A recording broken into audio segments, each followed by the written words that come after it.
kasalukuyan pa rin ngang taping ang lahat ng napapanood ngayon sa noontime show na It's Showtime. Ayon sa masugid na mga tagahanga ng nasabing noontime show, ay kaya ito ginawa ng It's Showtime management ay para naman bigyan ng pagkakataon ang mga host na makapagpahinga. Nang sa gayon, sa kanilang pagbabalik sa live ay mas makapagbigay aliw at saya ang Showtime family sa kanilang minamahal na madlang people. Kaya naman narito at panoorin natin ang ilan sa mga behind the scene ganap ng It's Showtime sa kanilang taping.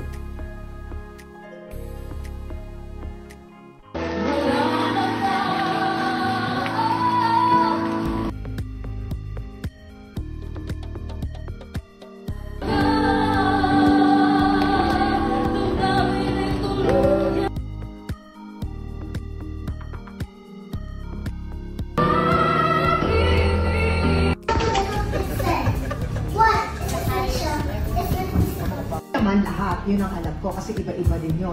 Pero yung menopause lahat. Pero yung symptoms niya halos pareho kasi yung mood swing, yung anxiety. Pero yung menopause kasi sa bandang huli mo na. Sa bandang huli mo yung PCOS kahit maaga pa.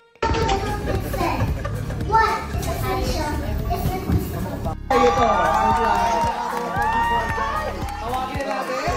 Akin na mga kasama ngayong araw.